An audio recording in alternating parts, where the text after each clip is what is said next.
બહુ હોશિયાર માણસ હોય ને એ વ્યસન ન કરે. એટલે ખબર પડી જાય કે વ્યસનથી હાનિ થાય છે. એટલે વ્યસન કરે એ માણસ બહુ હોશિયાર ના હોય, એટલું યાદ રાખવાનું. વ્યસન ના હોય એ જ માણસ હોશિયાર હોય.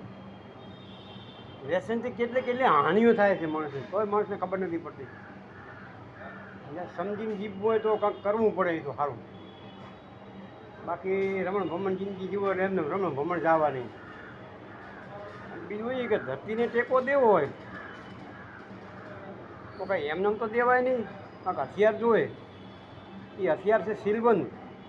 શીલવંત હથિયાર જો મળી જાય તો તમે ધરતીને ટેકો દઈ શકો. બાકી બીજા કોઈથી ટેકો દેવાતો નથી. મહાપુરુષ પણ કહી ગયા છે કે ટેકો દેવો તો શીલવંત હથિયાર જોઈએ. શીલવંત હથિયાર વગર કાંઈ મેળ પડે નહીં. કારણ કે પુરાવા આપેલા છે મહાપુરુષોના કે શીલવંત બાંધો ને હથિયાર માયના સાથે યુદ્ધે લડો. વાહ ભાઈ વાહ. આ કોઈને ગમે તો બોલો બોલો કરજો, ના ગમે તો કાંઈ નહીં. અને સાંભળજો તો જરૂર જ. તમને કાંક લક્ષણ તમારા નસીબમાં છે તો તમને આ વસ્તુ પ્રાપ્ત થાય. નસીબ વગર કોઈને પ્રાપ્ત વસ્તુ થતી નથી. જય ગુરુદેવ.